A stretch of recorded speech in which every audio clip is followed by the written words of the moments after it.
Welcome, everybody. It looks like a couple of you might be getting connected to audio. So I'll just get started very slowly here, but it's so glad you could all make it here today to our quarterly now talking circle. Today is October 6th, and we will focus on the state tribal education or STEP program today. I'm going to go ahead and get us started. We'll start with our standard disclaimer. This presentation was produced under U.S. Department of Education contract number GS00F115CA with Synergy Enterprises, Inc. The views expressed herein do not necessarily represent the positions or policies of the U.S. Department of Education. No official endorsement by the U.S. Department of Education of any product, commodity, service, or enterprise mentioned herein is intended or should be inferred. All right, there we go. So even though we're only meeting quarterly for this new grant year, our standard disclaimer has remained the same. For today, here's a look at what we've got on the agenda for you today. We also have the luxury of a 90-minute call today. If we have the time blocked off, if we need it, and our conversations go a little deeper and longer. I know sometimes seems like we end a little bit early. Today we do have that time, that luxury to go a little bit deeper. But we're going to start off with some reminders about budget revisions and APR updates. We've blocked off some time for some grantee sharing today, specifically around recruitment and retention, as well as professional development. And then we'll make sure that you know about any upcoming events between now and our next talking circle. So thanks everybody for saying hello in the chat box. Please continue to say hello to your fellow grantees today.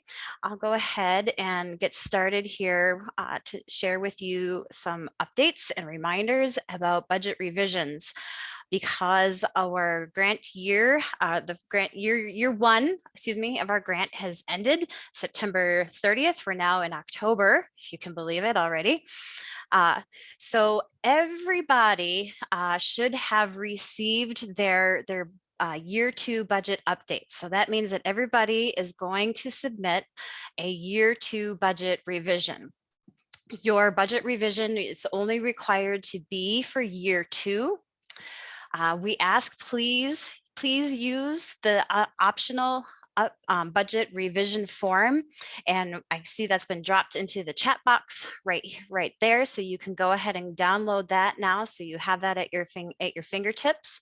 I'll highlight a few things from that shortly here. But if you have your calendar open, you might want to go ahead and mark your due date right now for November 17th. Those budget revisions are going to be due on the 17th of November. Maybe even you want to sort of look back map a few work days or work sessions, or get some time on the calendar of those you might have to meet with to firm up that year two budget. But when you get that budget revision done, and you can get, if you want, you can even send it in early. You're going to email that directly to your program officer, Shala Ortega. I think everybody should have her email address, but we'll be sure to drop that in the chat, and I'll highlight it at the end of our session as well, so that you have that. So that's, and I want to just point out too that your budget is going to go email directly to Shala. Your APR revision is you're going to email that someplace else. So just a heads up, I'll talk more about that in detail in a minute. And there we go. There's Shala's email address in the chat box for your budget revision form. All right.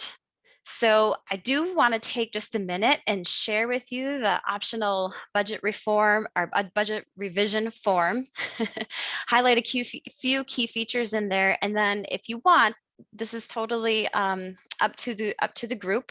I can actually pull it up on screen if we wanted to sort of talk about, how to do a few things in there, or if you have any questions about how that works, we've got the time. We can do that today. But just a few key things that I want to highlight to make sure that you know. So on the screen, you actually see just a snippet right now. So on this left-hand side, this gray column right here, you see the budget categories. On the actual form, if you've downloaded it from the chat box or if you have it handy, you'll see further categories below here, including fringe, uh, materials, or sorry, other categories down here. But right now on the screen, all you see here is the personnel. But you're going to enter the information for both your existing grant budget as well as the requested revised budget. So under that existing grant budget year, your current performance period, that number comes from your year 2 GAN. So everybody should have gotten those in G5. You know what's been allocated to you for year 2, and you're going to enter that number here in this column. The next number that you want to be sure that to enter into the form is that carryover, right? That carryover came from year 1. If you had leftover funds, you're going to enter that number here. I'll point out that in the optional budget form, so you have the main category over here. Right here we have personnel, and then underneath that we have those specific line item expenditures. So you're going to enter in those numbers on that specific line item number, and then you actually, the way it's set up, the way it's actually set up, you'll add those 2 columns up on that line item, but the form is formatted and formulas are entered so that all of those line items will roll up and auto calculate in that specific budget category. So when I enter in the numbers here, it auto totals up here where you see the zeros. So that's a nice little feature to do the math for you there. All right. Under the requested revised budget, you want to make sure you enter in whatever change you're requesting, and you can enter both positive and negative numbers into that column. And then this, just as these numbers up here where you see the zeros auto calculate the totals and the total existing budget, it will also roll those numbers up and auto calculate for that category the total requested budget for this next grant year, for your year 2 grant year. And Tracy, I think you have a hand up. Oh. Allison has her hand raised. Thank you. Yes, Allison, you have a question, please. I do. I want to make sure I understand what is going to be included in the carryover column, because we have many contracts that are encumbered. So they're obligated. I have purchase orders and contracts signed, and we have not paid all of the money that's been obligated. And thus, when the bill comes due in 2 months' time, or when they finally send us the quarterly billing for work done in August, September, you know what I mean? The July, August, September quarter, I want to make sure that you guys don't give away my money that I've obligated. So the carryover amount there is going to be including, I need you guys to keep this money on hand for me because I have obligations, right? We're going to keep our obligations in there. Yeah, so the carryover column should include all funds that have not been drawn down from G5 as of September 30th. Okay. All right. I wanted to double check it. We've got this on recording so I can show my accounting department and make sure that we're very, very clear. Thank you so much. Good question. I'm glad you asked it. Anybody else?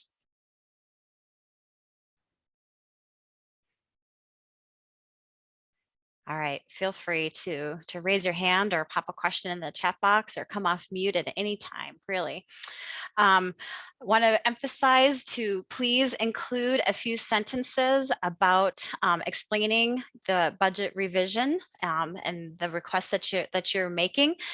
Just a few sentences to say why you're making that request. This is the only narrative explanation that is required. You are not required to provide a full narrative.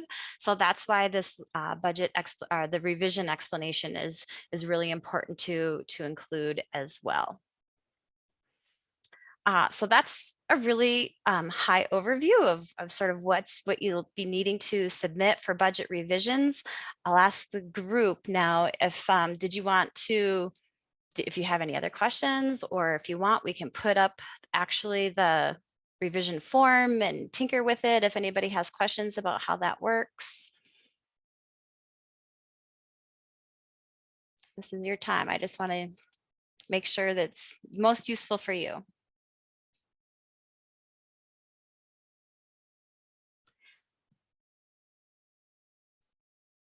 I'll also say that if you get into this after today and you do find that you have questions, please do reach out to your TA team. That's Sarah, myself, Alani, and I.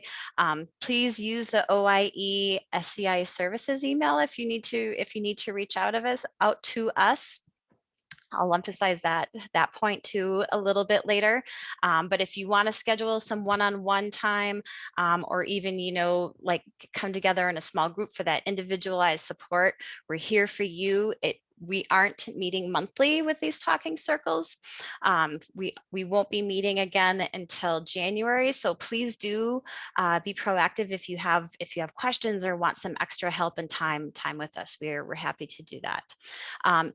Office hours are also another resource for you. We're keeping those. Those will also be held at regular times, and I'll put that put the next date for that up there on the screen before we say goodbye today.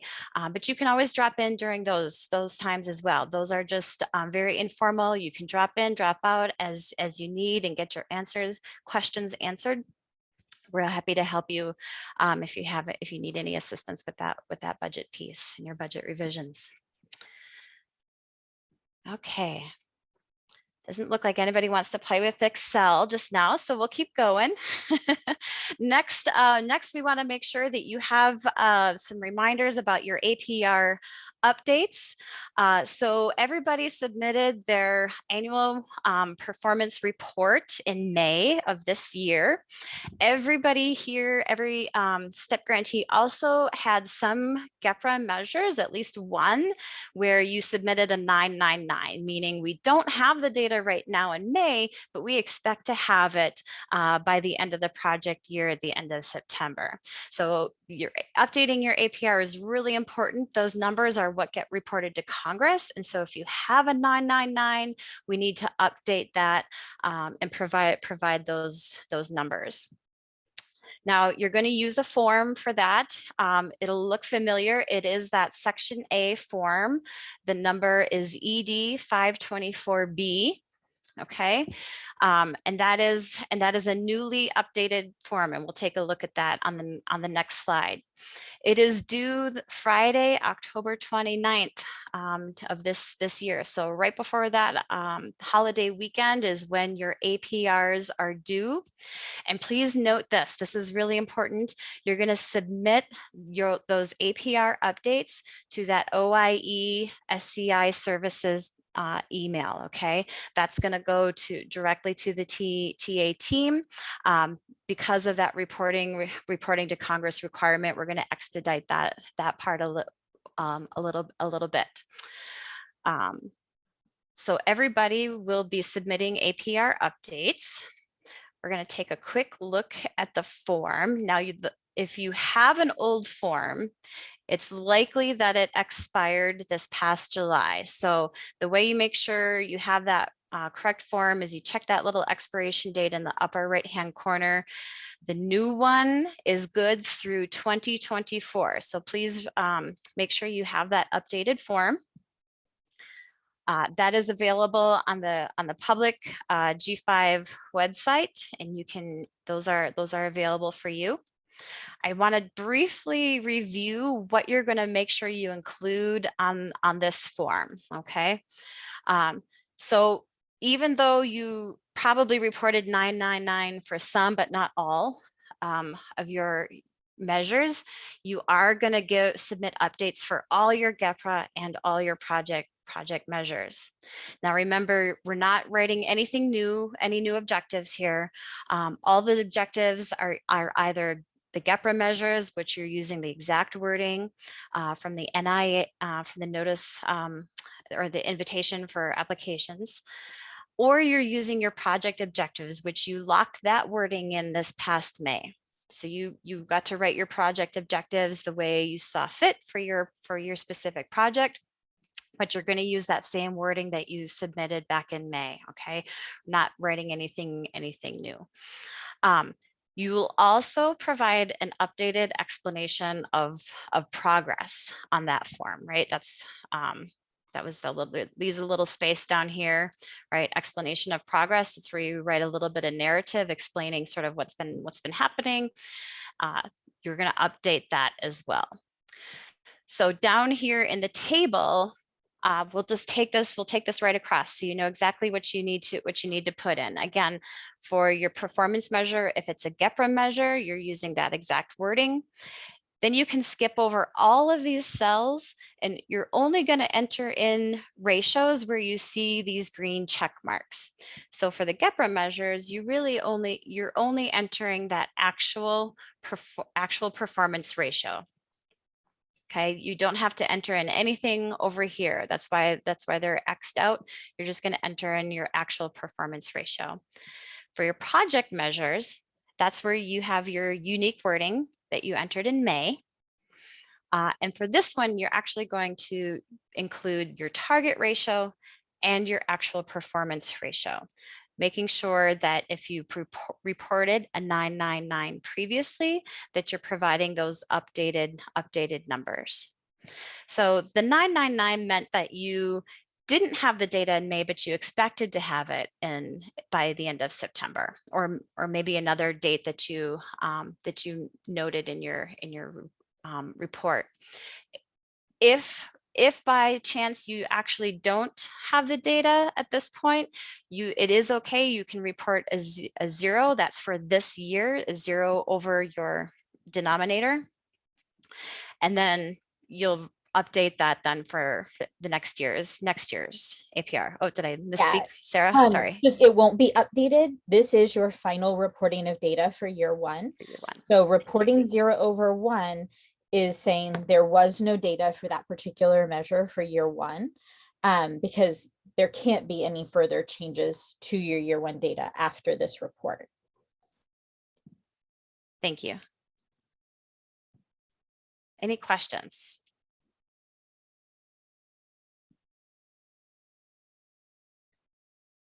All right. I want to make sure one more time, this is due, both the budget adjustment and the APR updates are due November the 17th. This one is October 29th. October 29th.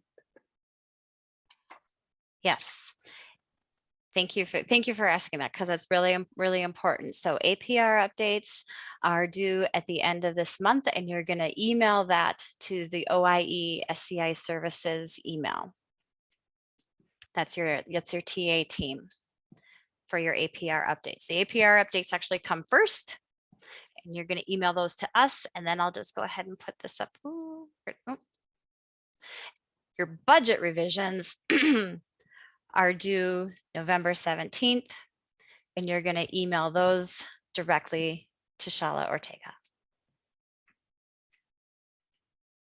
Thank you for the clarification. Anytime. Any other questions?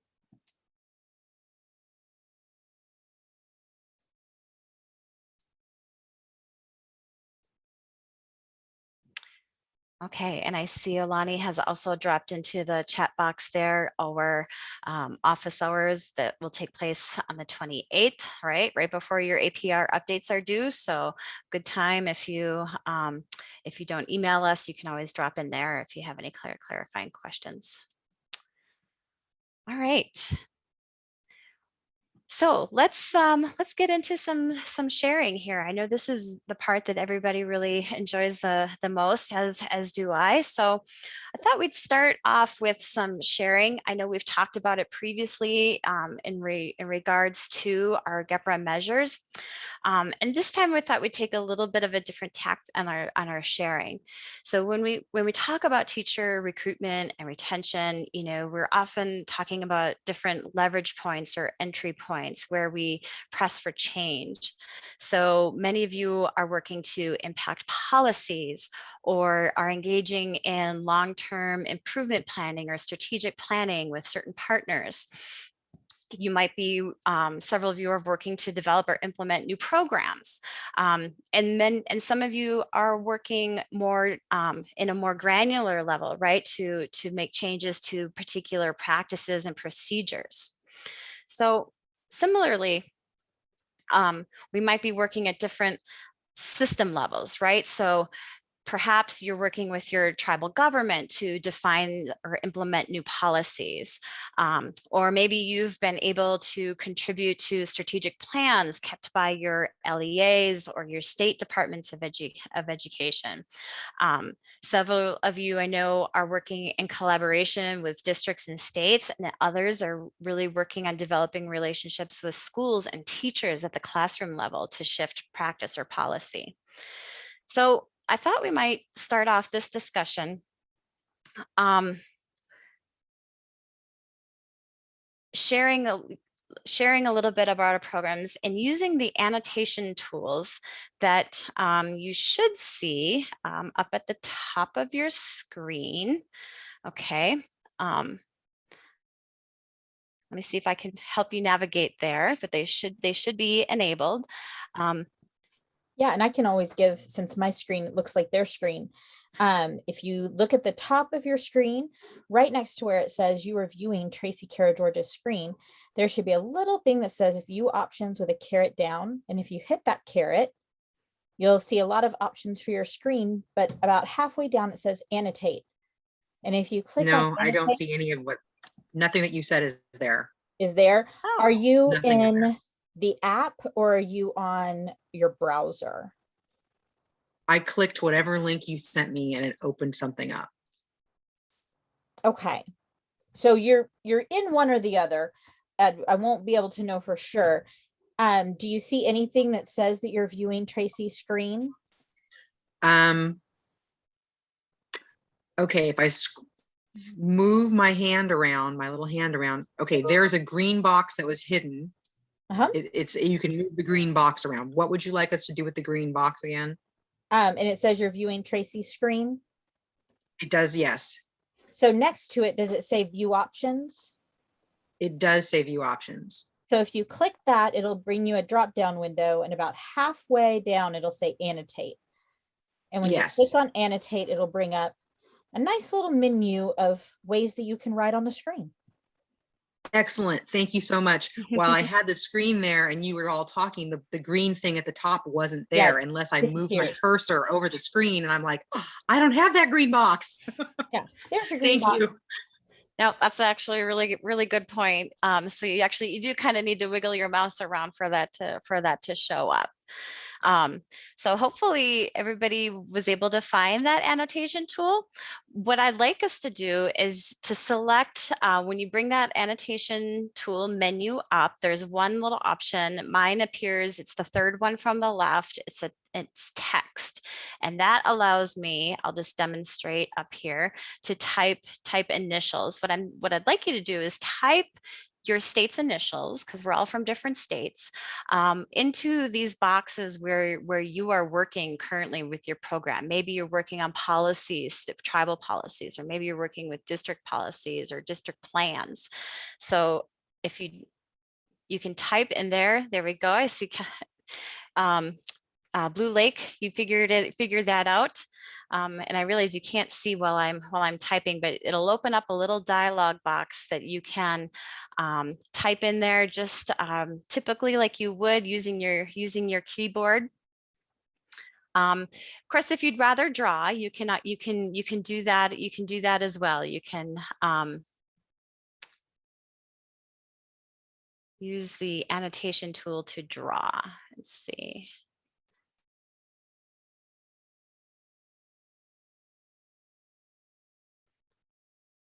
I see folks are filling in. This is good.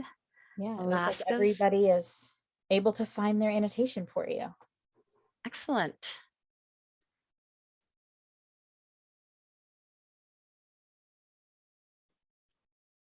I'll give you a few minutes to kind of reflect and think and enter your annotations.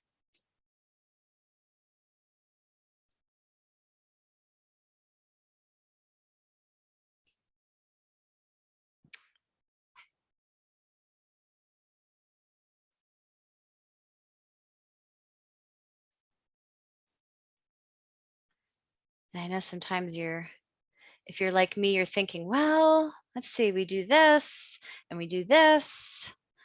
And oh yeah, we do this as well. I wanted to ask, I put that in the classroom section for the teacher recruitment, but it's really for the retention portion, because we're looking at developing an embedded long-term professional development program plan for this, so we have retention, because one of the assessments I got back from our Humboldt County Office of Ed is that teachers leave because they feel unsupported in their position. And so we're trying to develop what classroom supports do we need for these particular teachers in our program. So that's why it's not for recruitment, it's for the retention piece, just so that's clear, because it's kind of funky looking. Sure, yeah. If you wanted to, even in addition to the state abbreviation, you could even put a little note next to it or something like that. But I do want to kind of open up the discussion to the group too, so that you can sort of, get ideas and share thoughts with each other. It looks like California's got a lot going on across the different types of entry points, the policy, plans, programs, and practices, and working at most of these levels, the tribal, district, and school levels. I'm curious, is there anybody here that's working with the state or at the state level? I think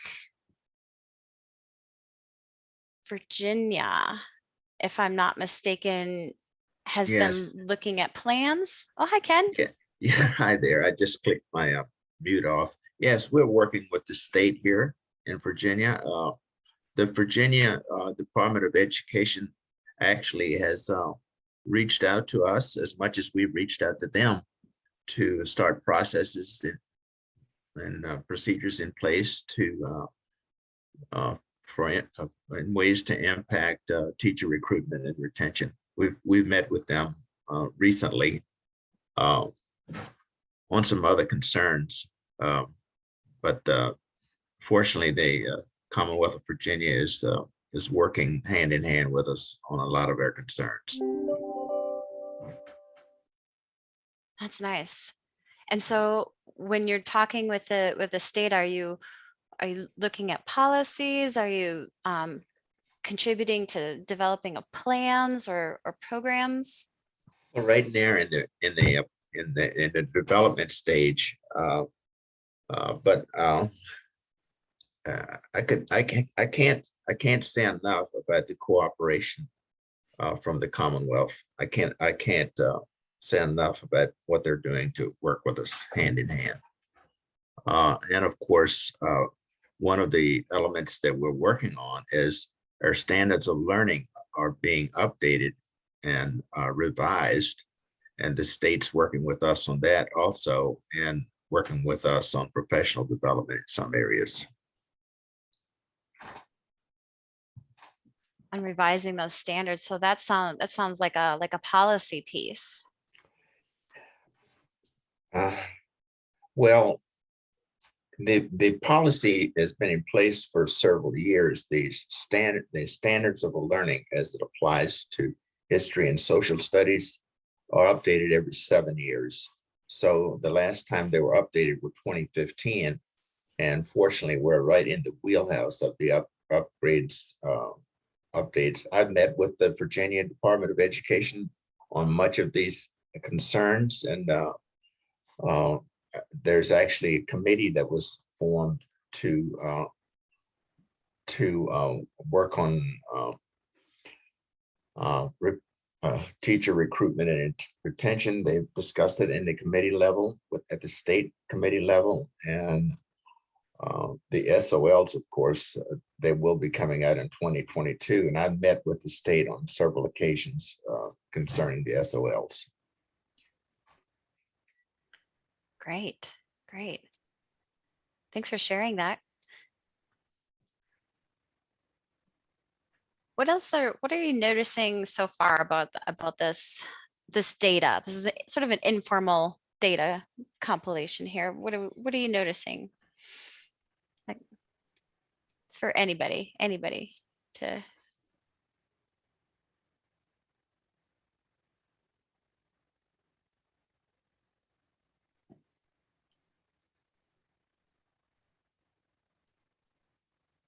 Allison said there's so much going on. I know there is a lot going on.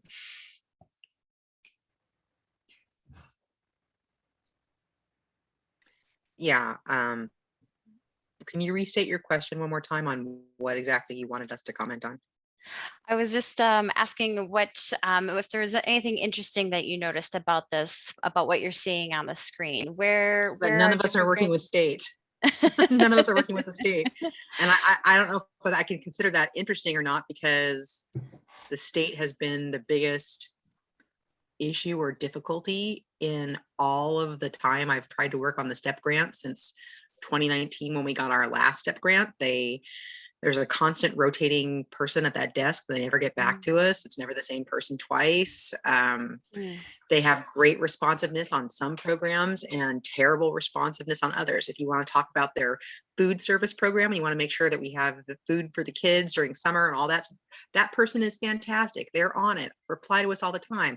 Want to talk about curriculum, want to talk about the regional occupational plan? Nope, can't get anybody to reply. So we're going to go ahead and work with people that get things done, which is our districts and our schools. And we're going to probably have to drag more tribes into this with us in California to get heard. And I'm hoping that Jim McQuillan from the Yurok tribe will help with this now that he's on the State Board of Education as the native representative.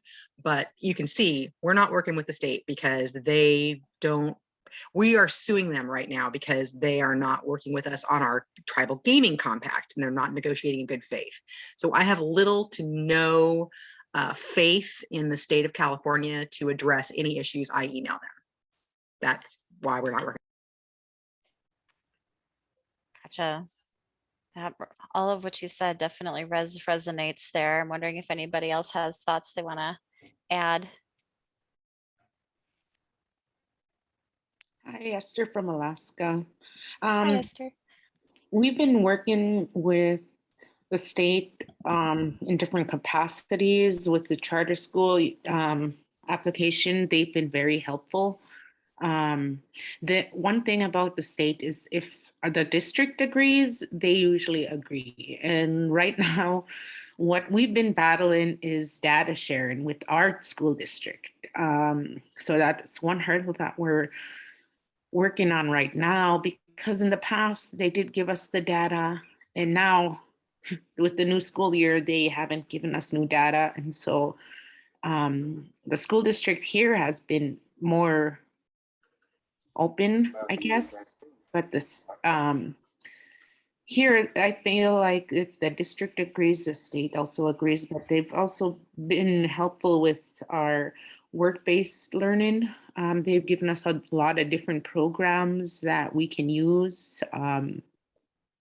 They updated their work-based learning handbook for everyone. And so they've been actually really helpful. I kind of feel like they don't want any conflict, so they kind of just agree with the school district.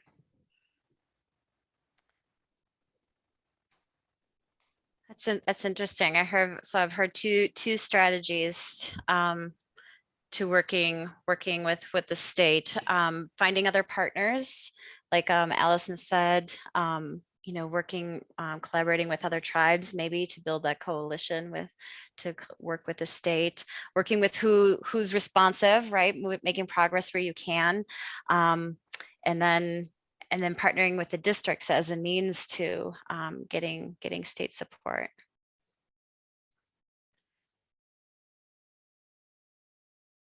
How about some of these, any of these other areas? What questions does this provoke for you, or what questions do you have for each other?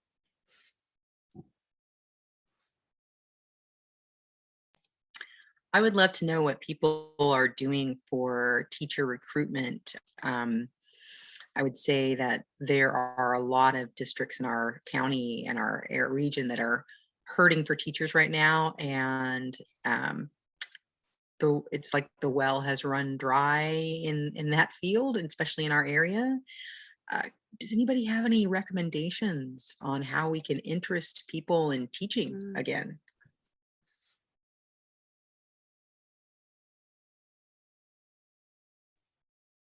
I can just share from my own personal experience. I never always wanted to be a teacher, but it kind of runs in my family. My mom's a teacher.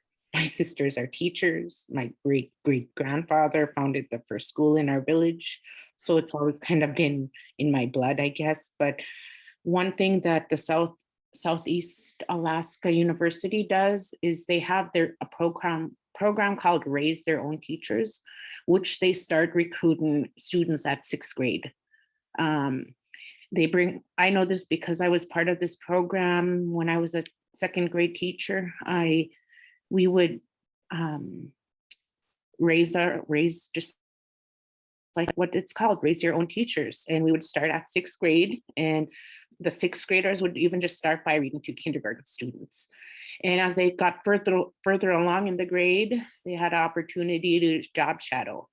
And then if they completed the program after high school, they can actually get scholarships to pay for their schooling to become a school teacher. And one of the requirements, if you get that scholarship, is to teach for a certain amount of years in a tribal recognized village. And I only know this because I participated in this program.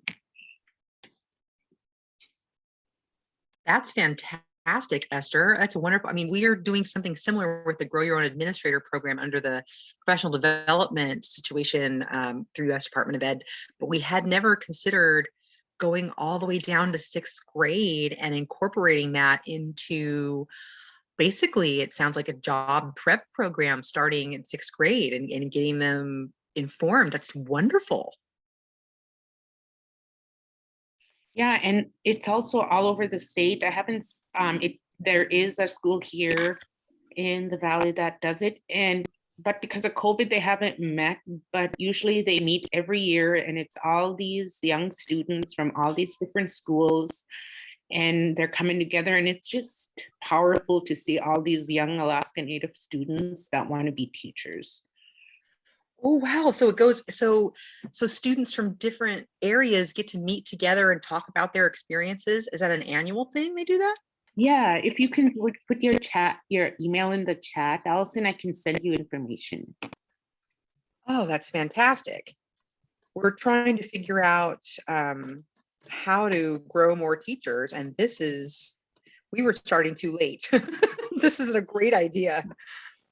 Here's my email address. Did I type that right, Lisa? Looks like I did. Okay, I will go ahead and send you what I have, because actually, I tried to let my daughter be in it because she was in the 6th grade last year, but she doesn't want to be a teacher. At least not this year. It could change next year. Yeah, I had always wanted to go into teaching at some level, and when the opportunity came up to me to do peer tutoring in 8th grade, I did peer tutoring 8th grade, 9th grade, and I took leadership positions in various school organizations, but they never formalized it like job shadowing or anything. That's a really nice idea. And so the job shadowing do they go into other teachers' classrooms and like observe, or what do they do? Like, in the job shadowing portion? They do. They go into, it could be about, I think it was a 1 week at a certain period, which was this class. They would go in and go and job shadow the teacher. I remember it would try to be it would be younger classrooms, so the students can feel, you know, that they are helping. But when I got to one thing that really kept me going when I was in college was the RAISE program actually partnership with my native corporation, which was Doi Unlimited, and they also wanted to raise their own teachers.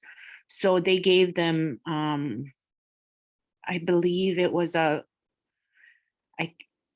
gosh, it's been so long. I just know that they helped me like every month. They checked in, they gave me a small stipend, and I just agreed to, you know, attend all these attend all the meetings that we did, and fulfill my duty as teaching in a tribally organized school.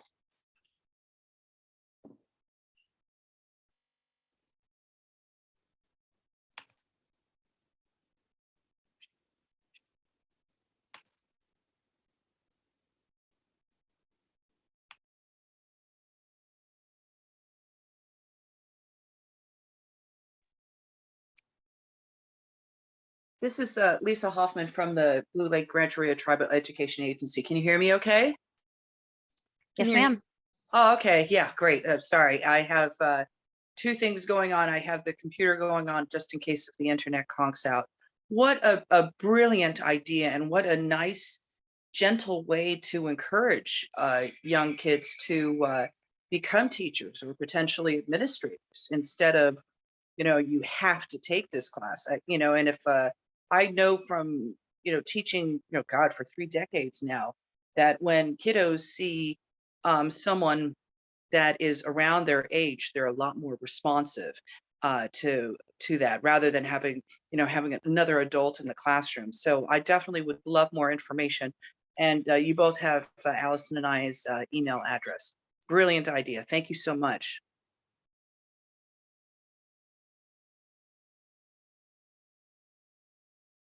Yeah, thank you for sharing that, Esther. Well, one of the ways that you actually mentioned just a little bit ago, Allison, that I know makes a difference is that support that you mentioned, the support that teachers need, whether it's, you know, during that induction phase into the classroom, or whether it's ongoing support. And I can see on the screen here, and I know from your programs that that you're all doing a lot of work to provide some kinds of support and professional learning, whether it's at the district, school, or even the teacher classroom level.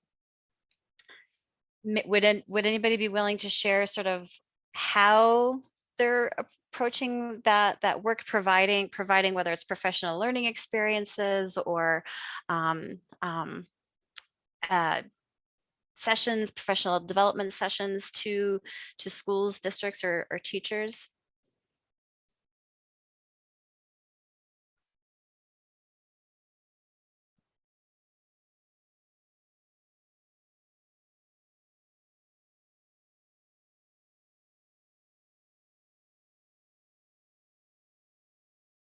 I know there's been some successes in that area.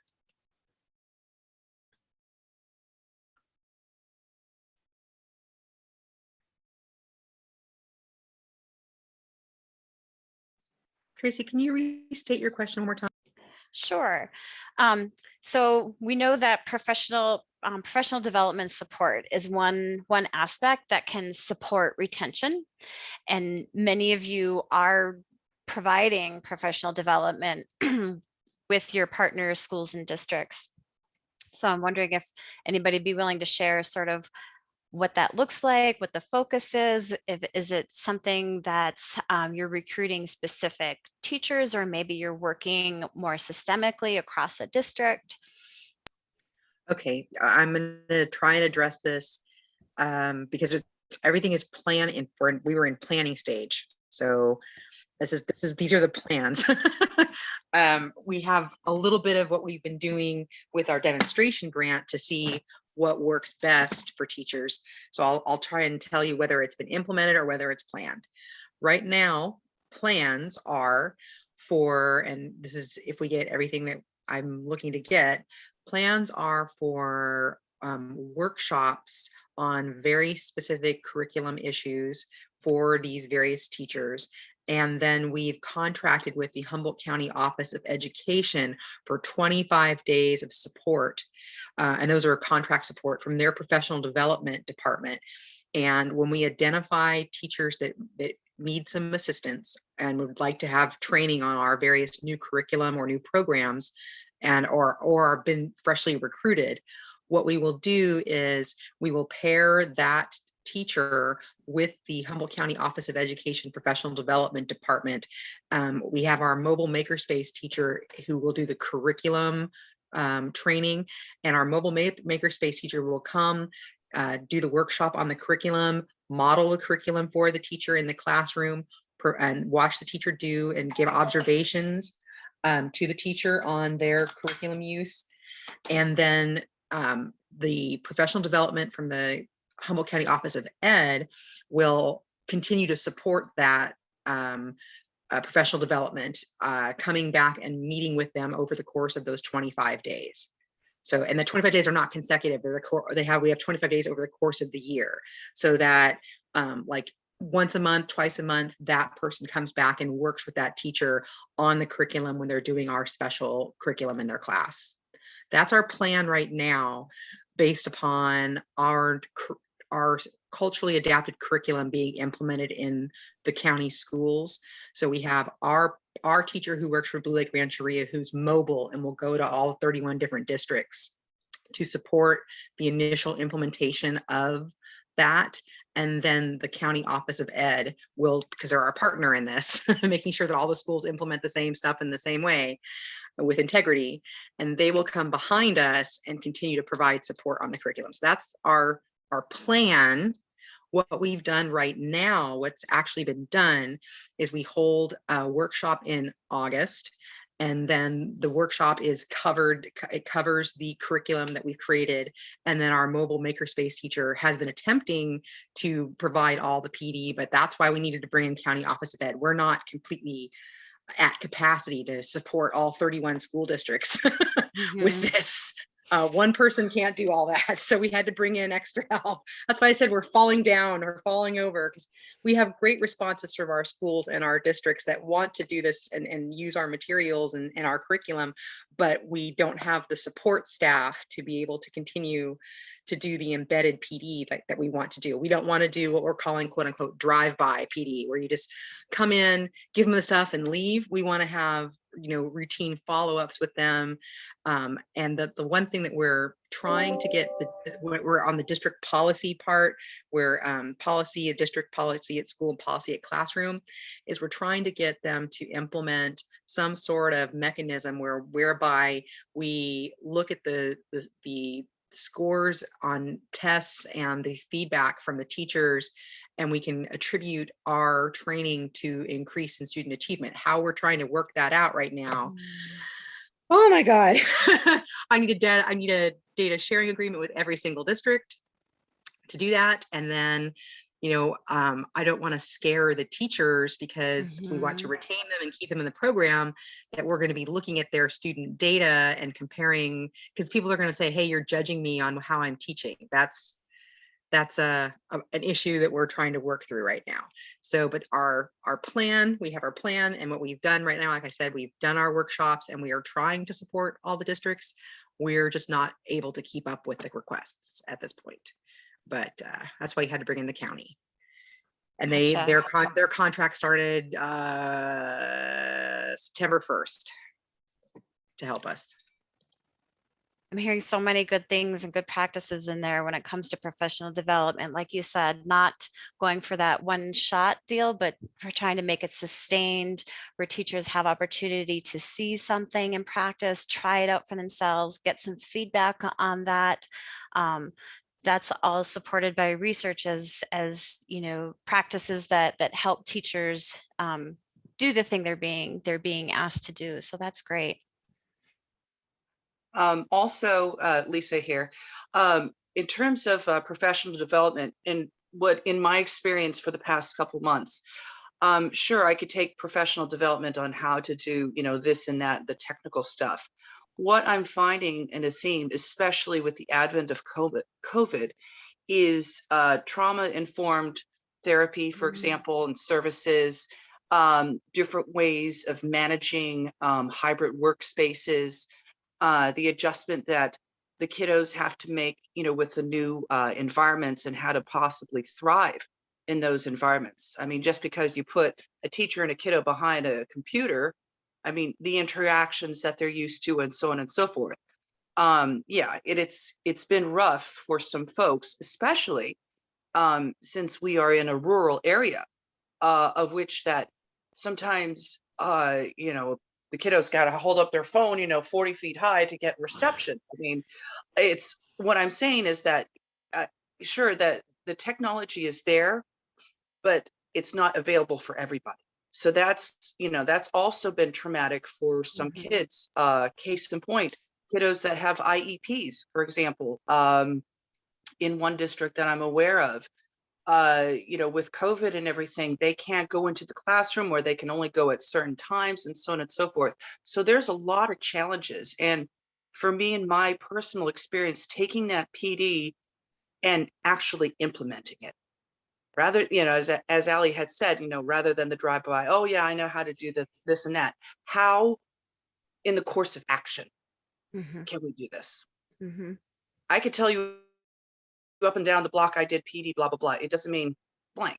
So, and especially for family units that have had challenging experiences and that already were in place, regardless of COVID. And then COVID comes along like a big monster. So, and I personally have taken, you know, a lot of PD in regards to that. So if anybody needs links or contacts to that info, I'm happy to put that. Okay, thanks.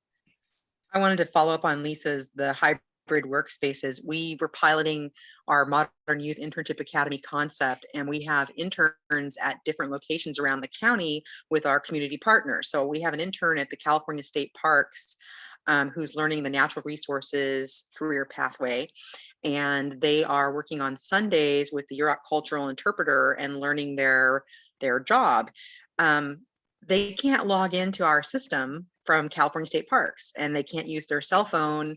There's no service there. So every week this poor student is emailing me, here are my hours for the week, here is this for the week here. I mean, it's like we're having challenges with internet not working and or being out of range. And that even happens on our reservation, on our rancheria. If you wander too far away, you don't have access to things. So, you know, they may have their work schedule and their work plan for the day on their phone, and they're supposed to update it. You know, I completed this, I completed that, I did my this, I did my that, for that, whatever day it is, and what they're working on that day. And then they can't do it. So then they have to go home. And, you know, kids, I'm sorry to say it like this, even 16-year-olds that are in internship programs, if they can't do it right then while they're doing it on their phone and mark that off, the likelihood of them going home, getting on their laptop or their computer, or if they don't have internet service at home, because we have kids that live on different reservations that don't have internet access at home, then they have to wait till they go to school or have access to the computer and then fill out all the stuff they need to fill out for their internship work. So I'm trying to figure out, you know, when Lisa said hybrid workspaces, oh my goodness, you know, trying to these, you know, we have great ideas, but you know, technology sometimes is the bane of our existence. You know, if we have to document these things so the students get actual credit in the classroom, I've got to document that they completed this, completed that, you know. And I spend every Monday and Tuesday morning emailing all of my students going, hey, where are your hours? Hey, where did you complete this thing? And it's very time consuming. So we're trying to figure out better ways to make things work. Yeah, so that's a challenge. You know, that the technology access continues to be a challenge, and it does slow us down a little bit. It doesn't stop us, right? But I hear you, and it takes time longer to get those things done. How about some others, in Alaska and Virginia? I know you've been able to also provide some professional learning supports to schools and districts through in some different ways. Would either program be willing to share? Yeah, hi, this is Kara from Virginia Tribal Education Consortium. I missed that question at first. I kind of caught the tail end, so I was glad Allison asked for it again. So we actually partnered up with ACT. I've been working with a senior content and services developer. She has been an incredible help. We were both teachers before assuming our current positions. So we really wanted to keep in mind that we don't want this to be just another PD. We want them to be able to take away some great info. We want them to be excited about it. So we've completed it. I mean, our objective is to go back every single year of our grant and kind of revamp. So we completed our year one professional development. And our first school system has the link to the info, but they are putting it out sometime this month, I think mid-October. But anyway, we set it up to where there is a pre-test. So kind of just hey, what's your name, your info, because we wanted to make sure teachers don't just go through and not really pay attention. So we're like, okay, we don't want to micromanage, but let's see how we can slightly micromanage. So they have to do the pre-test first. We kind of just get to know, what's your knowledge? What do you know about the Indigenous students in your classroom? Because in Virginia, I mean, I graduated high school in 2012, so I know how classrooms have run within the last 10 years or so. And my experience, I come from a school system that we had a quote unquote high Indigenous student population, but we were still the minority. So I know how easy it is as a student to get lost. So we started off with some questions, are you familiar with your Indigenous students? Do you know the tribes that are represented within your classroom? So once they finish all that info, they get the actual link to the Google Drive. We've given them plenty of documents, so they have a README first. It lists everything step by step. What in the world do they need to do? Second, they have a note catcher. So this is what we have them fill out, and then they submit it to me, and then I give them a professional development certificate. This, again, is where Ken was saying the state has been such a huge help. They also helped me navigating, making sure teachers are allowed to get professional development points for this, because I don't want them to walk away with nothing or not to have an incentive.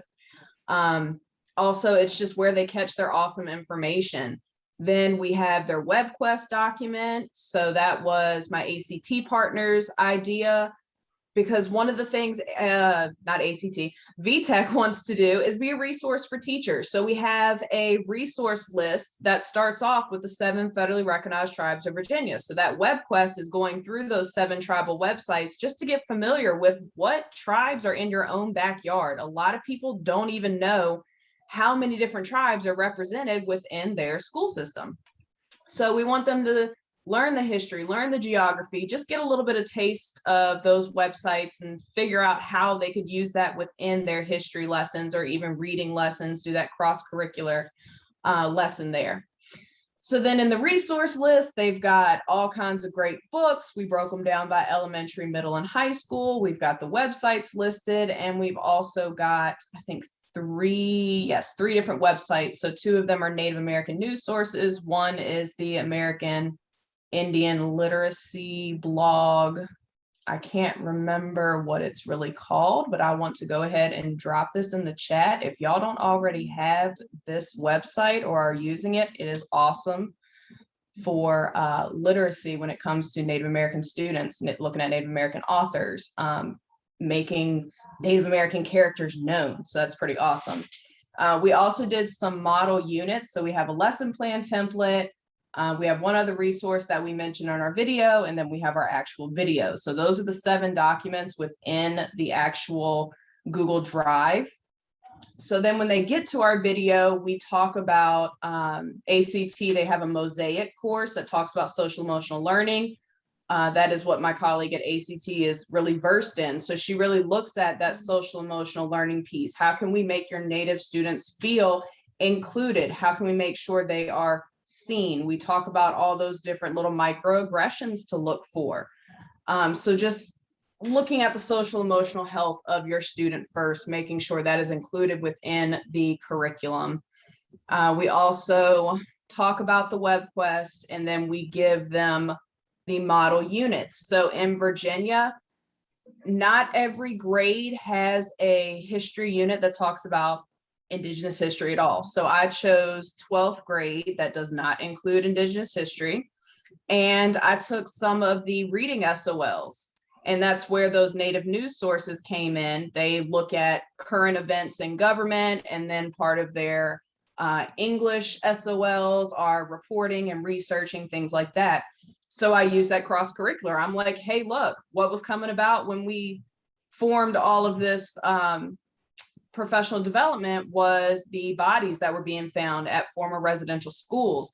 So I was like, this is it. This is what I'm using. This is my example. Like, sorry, teachers, it's kind of grim, but this is what's happening. And like, as somebody who comes from an Indigenous background, I know this has been a thing for years. So it's like, look at these things that are happening that we've known about, but my colleague at ACT had never heard about it until I mentioned it.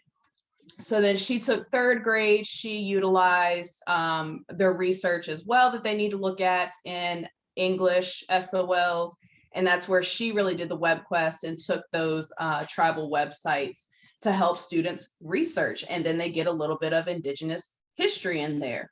So we really wanted to go with that method of a model unit because a lot of teachers, I was a teacher in Virginia for 5 years, and it was just insane. I was a special education teacher. So to hear other teachers, my father included, who is on his 20th year of teaching, how hard it was to do cross curricular. And I'm like, seriously, I do this every day. I get data points for math when I did an English lesson. Like, it's not hard, guys. Here's how we do it. So my ACT colleague and I, we really took our teaching experiences, married it with our current careers, and married it with what we really wanted out of this project. So then at the end of their note catcher, there's a post PD where they turn in their note catcher, they answer some more questions about what they learned, and then I will create their certificate, send it to them. So again, one school district does have this. I haven't gotten feedback yet because of that. But one other district that we've been working closely with, the equity specialist, said, hey, this sounds like a lot of the culturally responsive teaching stuff we've been doing. Can I take a look at it before we give it to our teachers? I was like, that's awesome. Yeah, go for it. And he and I are working closely now to kind of tailor it so that it's their school system focused and it ties into what they're already doing with culturally responsive teaching. So now I have in the back of my mind, like, wow, a lot of schools are doing this. How can we leave some space to really customize this PD and work with those individual school districts as we carry out year 2 and in the future year 3? So that is my long-winded way of saying we've been busy with PD in Virginia. Harry, that sounds like an amazing project. Yeah, it's been great. Questions for Kara? Anybody?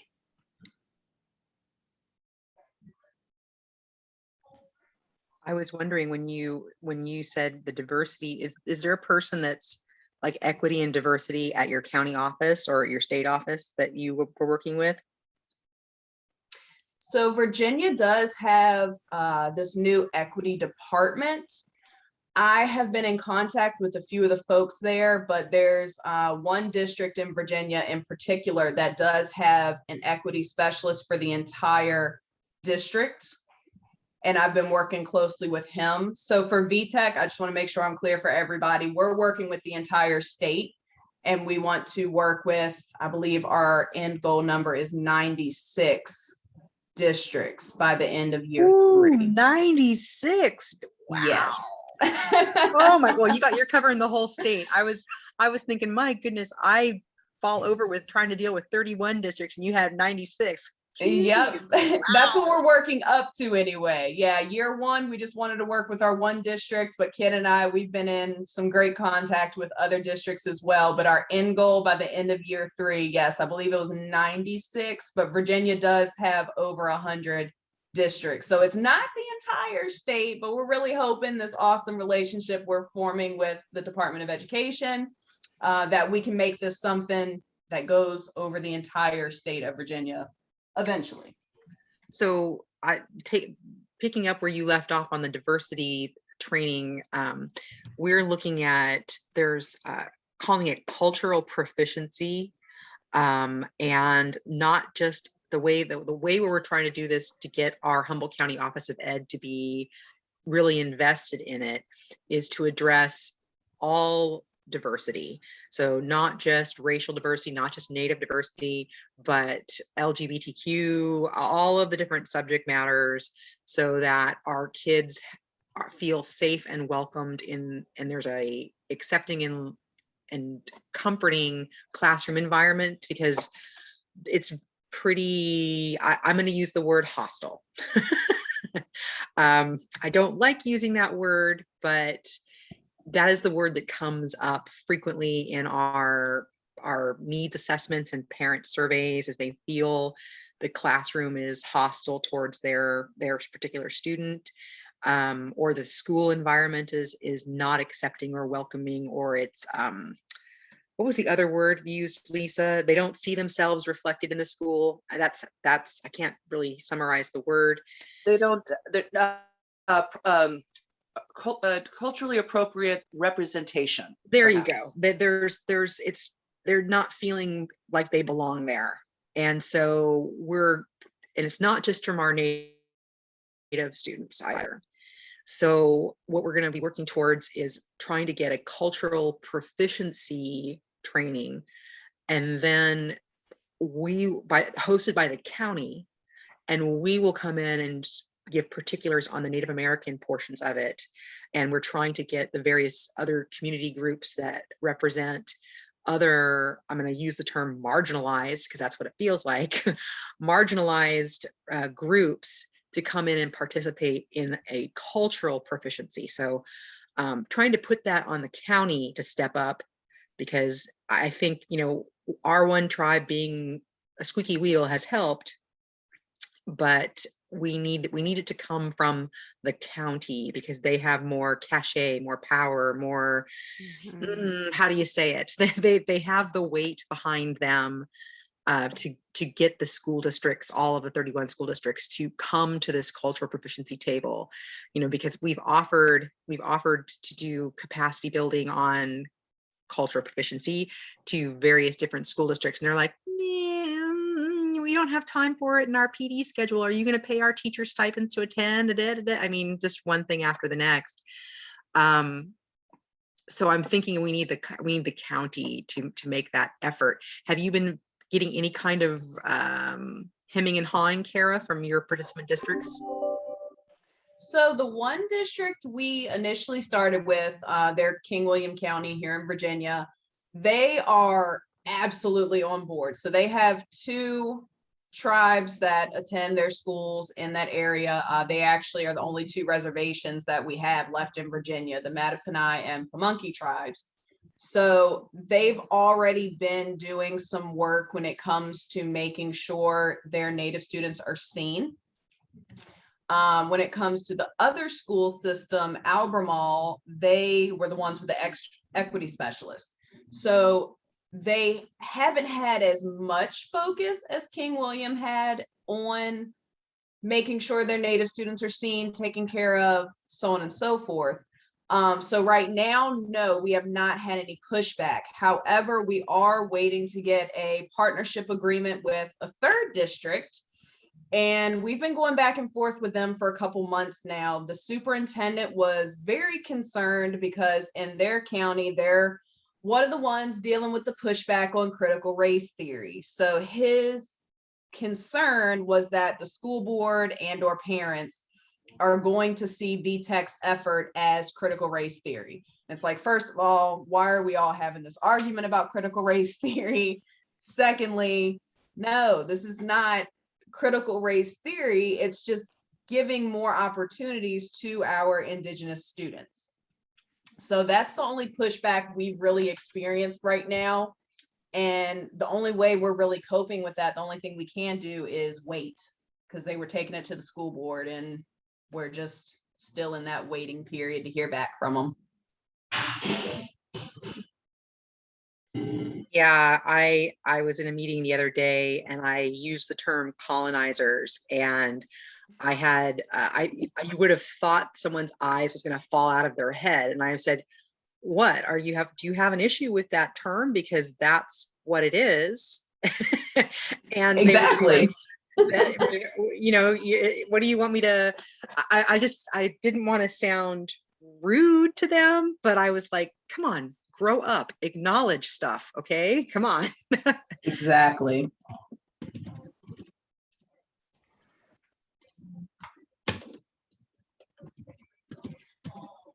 I'm curious, Kara, you said this course that you've developing is sounds like a self-paced online thing that teachers can work through, and that you're do you hope to look at that data, you know, like what the change is, or maybe even look at you know, like Allison was talking about linking, you know, trying to make some connections between the participating and student achievement. Is that something that you're also interested in, or is that not being discussed at this point? Yeah, it's not being discussed. I would mainly say just because we have bitten off a whole lot, as I think all of the grantees here have. So for right now, of course, this being the capacity building grant, we're really just looking at building those relationships, helping with the teacher recruitment and retention. And we're really hoping that this professional development can be something that attracts teachers and helps the districts keep teachers by saying, hey, you know, we're working with this group. Here's the efforts we've put in and what we want to continue doing. As far as it being self-paced, yes. So in the world of COVID, we really have just had that mindset of everything being virtual. I did meet with one district in person just to talk about it, and I have discussed a possibility of like me coming to talk about it to the teachers, but it is something that is strictly on Google. It was a recorded video and it is self-paced. We are allowing the superintendents to, or even the building level administrators, whatever they feel is appropriate for their teachers, that's what they're doing. But we let them know, you know, hey, it needs to be done by year 1 or year 2, etc. But as far as when it's done within year 1, 2, or 3, we're leaving that up to the superintendents, just to not put too much pressure on teachers. Because again, with me having been in the classroom, I get it, with it still being COVID and a lot of teachers doing hybrid or just the daily stress that comes with teaching, we didn't want this to be yet another stressor. So I think that's another reason we really hit the ground running with this, because we wanted to get it done ASAP to give the school districts as much wiggle room as they could possibly need. Understood. Okay. I'm watching the clock here. This has been a lot of great sharing about approaches to addressing the issue of teacher recruitment and retention. And we did talk a lot already. Whoops, I'm going to go ahead and clear those annotations now. Sorry about that. I should have. Thank you for participating in all of that part of the discussion. I do want to make a little bit of time here before we close out here to ask a couple of questions, just delving a little bit further about the professional development. And you can put these in the chat box, maybe since we're getting short on time, or if you want to say a few words. Are there professional development topics or approaches that you would like to provide but are lacking in resources? And we're curious, just kind of knowing sort of what you've got, you know, coming down the pike, what you got planned, and what you're hearing from the partners that you're working with, or folks that you hope to work with. This will help us. This will help us in thinking about upcoming talking circles as well. If if there's been anything that you've been thinking about that you would like to address, but just haven't had the resources. I see Esther put in there cultural pedagogy. Okay.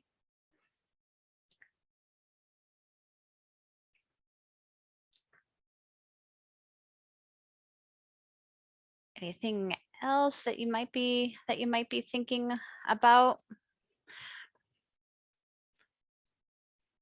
I'll let you mull that question over here, but I'm going to go ahead and keep us moving, since I know we've got just a little bit of time left. But please always feel free to reach out to us. Drop those ideas into the chat box, or you should let us know before you leave here today if you think of anything else. I do want to make sure that everybody knows what's coming up. Our next talking circle is going to be January 12th. Okay, from 3 to 4:30. That's Eastern time on there. We do between now and then, though, as I said, please do feel free to reach out to your TA team here if there's questions that you have, or you want to meet together. We do have office hours on October 28th from 1 to 2 p.m. Eastern time. You can always drop in there with questions, or if you need support about anything. We're also that same week going to host a webinar related to data sharing agreements. I know that came up a few times today. It's something that many of our grantees are working on, across the different cohorts. So please consider joining us or watching that once the recording goes up. That'll be October 27th from 3 to 4:30 Eastern time. And then we have a Native American Heritage Month celebration coming up on November 9th, also from 3 to 4:30 Eastern time. We like that little time slot there. Okay, and I see Sarah put into the chat box there. Let us know if you need links for all those talking circles sessions. We did send out invites; those have all gone out, so everybody should have that. I mentioned this at the top of the today's session, but I want to emphasize it here. Please, if you are reaching out to your OIE TA team, that's us here on the call today, use the OIE SCI services email. I know some of you are always reaching out to Sarah specifically. She's awesome. She's amazing. And she's our guru, but she's also going to be out on maternity leave. So she won't be responding to emails, will you, Sarah? Unfortunately, no. As much as I love all of you and want to answer your questions, yeah, starting about mid-December, I'll be out on maternity leave for a bit. So just making sure, send those over to the regular OIE email address, and that way the rest of the team can get back to you. Yes, that is our general email box, and somebody is always responsible in monitoring that. So that's how you're going to be able to get a hold of us for sure. All right. We do have an end of session poll. If you would take a few minutes before you leave today to fill that out, you should see that pop up on your screen now. We have just a few questions. Your responses are kept confidential, so nobody will see your responses. We'll get those. Just let us know what worked, what you'd like to see more of, how well we met our objectives for today. And while you're doing that and entering your information there, I'll just make sure to put this up on the screen. Reminding you that you will be submitting your budget updates to Shala. That's her email right there. You can always reach out to her if you have any questions. And always, it's a good idea to include your grantee name and PR number. That definitely helps them to track different questions, make sure you get a timely response. And if you're not on Twitter, or if you are on Twitter, excuse me, consider following us. We now have a Twitter account. OIE Indian ED is the Twitter handle. All right, and just a quick reminder there, I see we've got it in the chat box. Budget revisions are going to Shala by November 17th. Your APR updates are coming direct to your OIETA team by the end of this month on October 29th. So thank you, everybody. There's a lot of great sharing today, and I saw there were some other comments too about types of PD that you might like to provide but lack the resources. So thank you for adding that information there. I appreciate your time today. Thank you for hanging out with us. We'll be on here for a little bit longer if you have any follow-up questions or comments or for us or each other.